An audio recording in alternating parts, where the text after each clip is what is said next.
Have you ever wondered how far someone would go to protect a lie, especially when that lie is worth $40 million?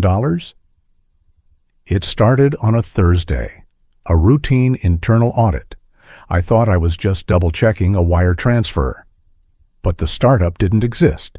The founders were deep-faked, the cap table fabricated, and the pitch deck ripped from another company's website. Yet there it was, a signed approval, stamped and cleared. A $40 million investment wired to a shell account in the Caymans. And the signature authorizing it all belonged to our CFO, Derek Vaughn. I walked into his office calm, laid the documents on his desk like a quiet hand in poker. "You signed off on a phantom startup?" I asked. He didn't flinch, just smiled, leaned back and said, "Real operators know when to look the other way." That was the moment I realized this wasn't incompetence, it was precision. And I was standing in a firm built not on capital, but on illusion. This story isn't just about fraud. It's about the price of silence and what happens when someone finally says no. If this kind of story makes you think twice about who's really in charge behind closed doors, like the video, leave your thoughts in a comment and subscribe. You won't want to miss what comes next. My name is Ryan Cortez, and for nearly a decade, I worked in the shadows of numbers most people never see. I'm not a venture capitalist. I'm the person firms call when they want to make sure the capital doesn't burn a hole through legal tape. A compliance officer, specifically Senior Director of Risk and Governance at Halberton Capital, one of the most respected and, as I would learn, most dangerous venture firms on the West Coast. I didn't come from the venture world. My mother worked nights at a medical lab. My father was a janitor who never complained about cleaning the offices of men who'd never learn his name. I grew up watching people who lived on rules, quiet rules. Pay the bills, show up early. Be honest. I carried that into my work. First at a state auditing office, then in private compliance, then gradually into higher stakes firms until Halberton came calling with a title, a window office, and a salary that made my student loans feel like a parking ticket. But my mission never changed. Follow the money and make sure it matches the truth. In this business, it's easy to get swept up in hype. One term sheet lands a few logos, hit TechCrunch, and suddenly everyone's pretending the emperor has new clothes. But my job was never to celebrate, it was to verify. At Halberton, we managed over $3.2 billion in assets across tech, biotech, green energy, even blockchain. Our portfolio looked like a TED Talk and a NASDAQ chart had a baby. It was sleek, fast, charismatic. Especially Derek Vaughn, our CFO. He had the energy of someone who made partners nervous but still got the job done. Ivy League ex-Goldman wore loafers that cost more than my rent. He spoke in aphorisms like, "Risk isn't a four-letter word, and narratives move markets." Investors loved him. Founders feared him. I tried to keep my distance. My team focused on internal audit trails, regulatory disclosures, KYC documentation. I was the firewall between the firm and an SEC investigation. We were invisible when things were clean and indispensable when they weren't. The pressure was relentless. We had quarterly audits, investor calls, and layers of financial hygiene checks. But over time, I noticed Derek bypassing steps. Deals would be approved without final sign-offs. Wire transfers processed before due diligence was complete. Founders who hadn't passed identity verification still showing up in pitch meetings. I raised quiet flags. They were quietly ignored. Still, I did my job because I believed in what we were supposed to be doing. Not chasing unicorns, but building real ethical capital. I thought I could stay above the noise. I thought I could keep my integrity intact by focusing on the facts. But the facts were about to expose a lie so big it would shatter everything I thought I knew about this industry and what it rewards. At first, it was just a single transaction that didn't reconcile. A $2.5 million wire to a startup called Lydian Edge, supposedly an AI infrastructure firm based out of Austin. I hadn't heard of them in previous pitch decks, and when I searched for their registration data, the corporate listing came back to a P.O. box in the Cayman Islands. No founder bios, no LinkedIn profiles, no GitHub history, not even a product website, just a landing page with a stock photo and a coming soon banner. I flagged it to Derek in a brief compliance memo. He responded with a one-line Slack message, strategic stealth play. Don't slow it down. That's when I began digging not out of suspicion, but because the logic didn't line up. VC firms invest in risk, yes, but measured risk. You don't send seven-figure transfers to Vapor. Then it happened again. Another wire, this time $5 million to a company called Neuroflux, supposedly developing neuromorphic chips. Again, nothing but a shell. Registered 6 weeks prior, listed a New York HQ that turned out to be a co-working space closed during the pandemic. And yet both companies were now featured in internal documents we used for quarterly investor calls, complete with glossy metrics and inflated user growth numbers. I began running transaction histories through a private tool I'd developed during my state auditing years. It matched vendor names, tax ID registrations, and known shell entities. The overlap between shell registrations and Halliburton's newest portfolio companies was alarming. That's when I started seeing the pattern. Every single suspicious transfer happened during one of two windows. One, just before quarterly reports were due. Two, immediately prior to major funding announcements. It wasn't just creative timing. These startups were being used to inflate Halliburton's internal valuation. Ghost companies propped up the illusion of growth. I went to Michelle, our junior compliance analyst, and asked if she'd noticed anything strange about the cap tables lately. She hesitated, then nodded slowly. There's one founder, she whispered, who submitted their ID through KYC twice with different names, but the same photo. That confirmed it. There were deepfake identities embedded in our compliance system. False people, fake signatures, manipulated investor records. I tried bringing it up again to Derek during a weekly senior staff check-in. Just the facts, no accusations. He didn't even blink. Ryan, he said, the numbers tell the story the market wants to hear. Let's not be the guys who question the plot twist halfway through the movie. It wasn't just dismissive, it was intentional. And worse, no one else seemed surprised. The general counsel's office stayed silent.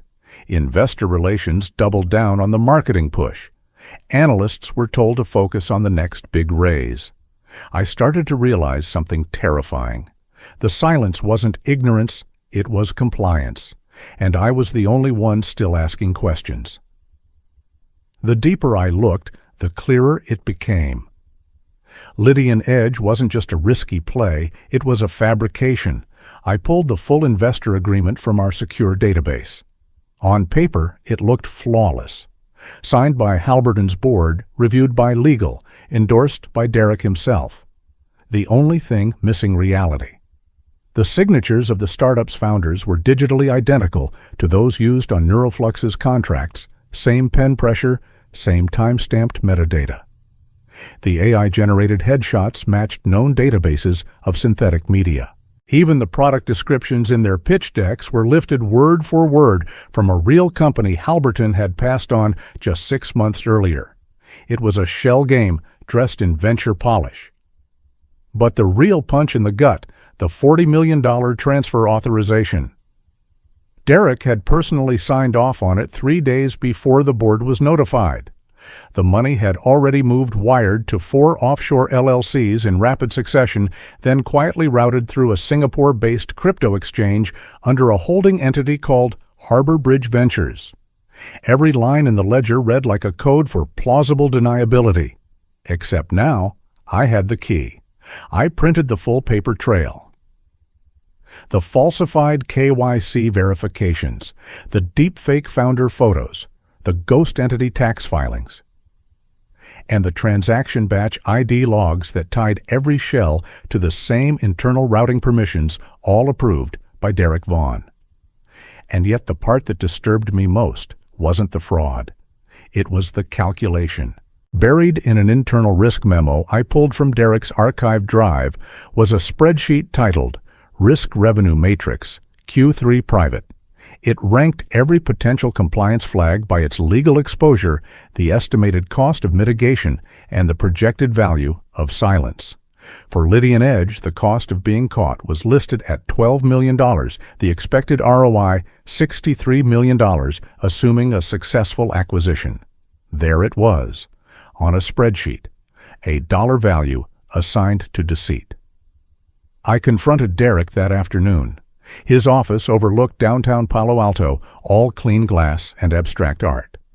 I set the folder down gently, not with anger, but with certainty. "I know Lydian Edge doesn't exist," I said. "I have everything: routing logs, identity forensics, transfer trails. This isn't a mistake. It's fraud." He didn't even blink. "Ryan," he said, smiling faintly, "do you know how many deals are smoke and mirrors until the market believes in them?" "This isn't smoke," I replied. "It's arson." He stood up, straightened his jacket, and walked over to his liquor cart. Poured himself a neat whiskey like it was just another Tuesday. "Look," he said, "we're about to announce a merger that'll double the firm's valuation. You bring this up now, you won't just ruin me, you'll crash the deal. You think any of this matters once the papers are signed? You signed off on a phantom startup," I said again, quieter this time, like I needed to hear myself say it. He turned toward me, "Serious now. You want a promotion? I'll make you VP of Compliance. Take a week. Breathe. Let this go." It wasn't a threat. That would have been easier to fight. No, it was worse. It was an invitation to join him. That moment split my world in two. On one side, the clean job title, the money, the respect. On the other, a hard path full of risk, loneliness, and uncertainty, but also the truth. I didn't take the whiskey. I didn't take the promotion. I took the folder. And I walked out of his office knowing I wasn't just holding evidence. I was holding a bomb. I didn't sleep that night. Not because I was afraid, but because I knew how fast people like Derek moved when their story started to unravel. I spent the next morning making encrypted backups, cloud storage cold drives, off-site repositories. Everything I had, the wire logs, the deepfake facial analysis reports, even Slack threads where Derek casually mentioned playing the market narrative. It was all ready, timestamped, and archived. By noon, I received a calendar invite from HR. No subject, no context, just a quiet meeting on the 23rd floor. I knew what was coming before I walked in.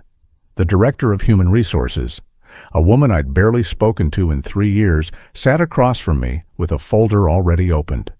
Her tone was rehearsed, like she'd practiced it for someone else's benefit. "Ryan," she began, "as of today, your employment with Halberton Capital is terminated effective immediately." She slid the letter across the table. "Unauthorized access to protected internal systems, violation of compliance protocols, breach of trust?" I stared at the words. The language was surgical precise, clinical, and completely inverted. Yes, I'd accessed the servers. Yes, I'd pulled the data. But I did it to expose a fraud that could tank institutional investors and destroy lives. "Everything I accessed," I said calmly, "is part of my job description. I'm literally the person responsible for validating this firm's legal compliance." She didn't even look up. "Derek believes you've overstepped," she replied. "He's requested immediate termination to protect the integrity of upcoming transactions." There it was. The final twist. He wasn't just denying everything he was framing me. He'd taken the evidence and flipped the spotlight, turned my diligence into unauthorized activity, made my investigation look like paranoia, and painted my concern as sabotage. I was escorted out of the building within 20 minutes, no time to speak to my team, no goodbyes. Security even watched me pack my bag as if I might steal something on the way out. Outside, I sat in my car for a long time. No music, no calls. Just the dull hum of traffic and the quiet realization that he thought this would end here. That firing me would erase the trail, that removing the one person who knew the truth would somehow make the lie real. But what Derek didn't know was this. The story had already left the building. The evidence was intact, and I was just getting started. I drove home in silence, my Halberton keycard still warm in my pocket.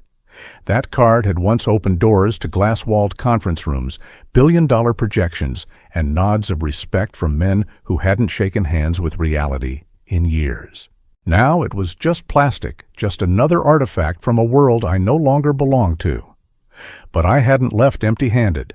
Everything I'd gathered over the past 3 weeks, transaction logs, shell company, filings, metadata trails, deepfake detection reports, was now part of a forensic portfolio I had built meticulously, like I knew this day was coming. The internal chat logs alone told a story of arrogant confidence. One line from Derek in particular haunted me. If the funding round closes before anyone notices, does it even matter? That night, I turned my living room into a command center. My laptop was connected to a backup server I'd configured off-site. I organized the documents into folders labeled by entity: Lydian Edge, Neuroflux Shell, Routing Founder, Anomalies Wire Audit Trails. It wasn't just a data dump, it was a case. Clean, time-stamped, undeniable. Then I picked up the phone and called the SEC whistleblower office. The process was quiet, clinical. I submitted the full dossier through their encrypted tip portal, complete with annotations and links to verify each transaction. They didn't ask for drama, just documentation. It took me an hour to upload the evidence, another 2 to write the statement. At the end of the form, there was a checkbox. Would you be willing to cooperate with an ongoing investigation? I checked yes, and then I hit submit. I sat back in my chair, exhausted but steady. I wasn't chasing revenge. I didn't want a headline, a pat on the back, or even my job back. What I wanted, what I needed, was consequence. Because what Derek had done wasn't just creative accounting. It was deception on a scale that endangered pensions, retirement funds, small institutional investors who had no idea they were being sold a fantasy. The next morning, I received a confirmation code. That was it. No agents, no alarms, just silence. The world moved on like nothing happened. For a week, then 2, then 3. I kept my routine. Gym, groceries, reading. A few recruiters reached out, probably tipped off by industry chatter. I declined every call. My focus stayed on one thing the moment the truth would surface. Because I knew the SEC didn't move quickly, but when they moved, they didn't miss. Then, exactly 24 days after I hit submit, it happened. I was drinking coffee at a small cafe near my apartment when my phone rang. Unknown number, Washington, D.C. area code. Mr. Cortez, a voice asked, "This is Agent Marin Ellis from the Securities and Exchange Commission. We've reviewed your submission regarding Halberton Capital. Are you available to speak with our investigative team this afternoon?" I didn't even hesitate. "Yes," I said. "I've been waiting." Agent Ellis paused, then added, "You should know your documentation has already prompted a federal inquiry, and we'll be needing your full cooperation." I figured, I said quietly. Because when you take down a house built on illusions, you don't need permission, you just need proof. That afternoon, I met Agent Ellis and her team at a nondescript federal building in downtown San Francisco. The room they placed me in was plain, no windows, no suits pretending to be friendly. Just a forensic specialist, 2 SEC investigators, and a federal attorney with tired eyes, and a recorder already rolling. They didn't waste time. "We need access to everything you submitted," Ellis said, "and anything else you didn't." I handed them the encrypted drive I'd prepared, organized with tags, cross-references, and time-indexed source files. If this was going to be a fight, I wasn't showing up empty-handed. By the next morning, Halberton's offices were under federal lock. It started with a quiet entrance, 3 plain sedans in the garage, then agents walking calmly into the lobby. By noon, forensic auditors were pulling servers. Derek's laptop was confiscated. Phone logs were seized. By 3:00 p.m., word had leaked to the press that regulatory authorities were conducting a compliance review. Inside, Halliburton chaos reigned, while staff tried to spin it as routine insiders knew better. Because one of the firm's internal Zoom calls meant to coordinate damage control was interrupted mid-meeting when Derek himself was seen frantically deleting Slack threads in real time. And the digital trail. It was worse than even I expected. Over 40 flagged transactions, at least 6 separate shell entities tied to offshore accounts. Dozens of falsified KYC forms, all using altered or AI-generated identities. The deepfake founders weren't just for one company, they were part of a pattern. Lydian Edge and Neuroflux were just the start. What the forensic analysts found hit like a bomb. Internal chats where Derek and a small group of senior partners discussed valuation inflation strategy for quarterly updates. A PDF titled Narrative Leverage Models, complete with a risk map that showed how much regulatory exposure each fabricated startup carried. Multiple fake due diligence reports, forged term sheets, and legal review memos created to fool both internal teams and external investors. The total sum of the fraud, $183 million in falsified equity transactions, routed through more than 14 entities across 5 jurisdictions. But it wasn't just the money that rattled investigators. It was the victims.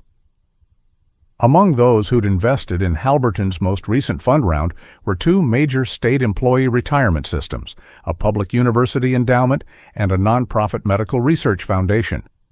These institutions had no idea that their investments were being routed into shell companies designed to inflate a private firm's valuation for the purpose of a merger that hadn't even cleared legal review. The optics were devastating. I was brought back in for another closed-door session the following week. This time, the federal attorney placed a binder in front of me with a printed label, Cortez Materials. Lead evidence. You built the foundation, he said. We're naming you as our primary cooperating witness. And then Agent Ellis added something I hadn't expected. You should know Derek Vaughn is under federal surveillance. Attempted destruction of evidence, obstruction of justice, and conspiracy to commit securities fraud. Charges are already being drafted. For the first time since this began, I let myself breathe. Because now the game had shifted. This wasn't about suspicion anymore. This was about consequences. The headlines hit 2 days later. SEC and DOJ opened federal investigation into Halliburton capital fraud scheme. Whistleblower tip triggers massive raid. My phone exploded with calls. Friends, ex-colleagues, reporters. I said nothing. I didn't need to. The truth was finally in the room. And Derek Vaughn. He wasn't in the office anymore. He was now the target of a federal probe, and this time he couldn't delete his way out. Derek Vaughn was arrested just after sunrise on a Thursday. No press, no warning, just a black SUV parked outside his luxury condo in Nob Hill, and 2 federal agents who knocked like they already knew he wouldn't answer the door. He came out 20 minutes later in a quarter-zip fleece. The same smug expression he always wore during Monday morning stand-ups, except this time he was in handcuffs. The illusion was over. By noon, the financial news cycle had already turned Halliburton's story into a national reckoning. The headlines were brutal billion-dollar venture firm implodes amid fraud allegations. Whistleblower exposes deepfake founders and shell companies in a $180 million scam. Federal charges filed against Halliburton CFO in unprecedented securities fraud case. But the real reckoning came in the courtroom. The federal indictment listed 17 counts, including wire fraud conspiracy to commit securities fraud, falsifying financial documents, and obstruction of justice. The SEC filed a separate civil suit within hours, freezing Derek's personal assets accounts, stock options, properties in Napa and Miami. They even froze the crypto wallets tied to Harbor Bridge Ventures, where much of the laundered money had been parked. I was called to testify 2 weeks later before a federal grand jury. The courtroom was cold clinical in the way truth sometimes feels. I wore a gray suit I hadn't pulled out since my last promotion review, and as I sat before the panel, I laid out the story. From the first fake wire to the deepfake founders to the spreadsheet that calculated exactly how much fraud the firm could get away with before the SEC noticed. Every detail mattered. Every line item. Every signature. Every timestamp. Because what Derek had built wasn't just a deception, it was a financial illusion engineered with surgical precision. But I wasn't the only one they heard from. Doctors, teachers, and public workers whose pension funds had been invested through intermediary firms submitted statements. One woman, a retired science teacher from Iowa, had trusted Halliburton's low-risk innovation fund as part of her retirement plan. She didn't even know what AI infrastructure was. She just believed the brochures. Her words were simple. I gave them 25 years of savings. They gave me a lie. The testimony that shook the room came from Rachel Min, a former Halliburton data engineer who'd quietly resigned 6 months before I was fired. She had been pressured to optimize modeling outputs for startup metrics, essentially creating fake performance data to feed investor slide decks. She'd stayed silent, afraid of retaliation. But now, she spoke with clarity that pierced the room. They weren't just faking founders, they were faking outcomes. Halliburton didn't invest in growth, they invested in perception. When the trial began, Derek's defense team argued the usual, that he had pushed boundaries, not broken laws. That the industry was evolving faster than regulation. That the metrics were forward-looking narratives, not outright fabrications. But the prosecution dismantled it all, piece by piece. The fake KYC logs, the Cayman shell companies, the burner emails that linked directly back to Derek's private IP addresses, the spreadsheet, the damn spreadsheet that put $signs next to risk to investor trust. And then came the final blow, a recorded phone call between Derek and an internal strategist discussing the fabricated founders. They won't care if it's real, Derek had said. They care if it gets us to Series C. It took the jury less than 2 days to return a verdict, guilty on all counts. The judge didn't hold back. This court finds the defendant orchestrated a systematic deception of financial institutions, regulatory bodies, and individual investors, prioritizing personal gain over public trust. This was not a mistake, it was a strategy. Derek Vaughn was sentenced to 12 years in federal prison plus $26 million in restitution and barred for life from holding any fiduciary role in any financial institution. Halliburton Capital, once a shining star of West Coast tech investing, filed for bankruptcy 6 weeks later. Its assets were seized and liquidated to partially repay victims. The fallout didn't stop there. Congressional hearings were launched within months. Senators asked how a firm of that scale had dodged scrutiny for so long.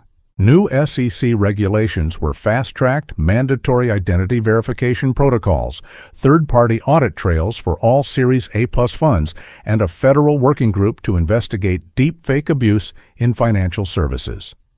And in every article, every report, every white paper, the name Ryan Cortez kept appearing.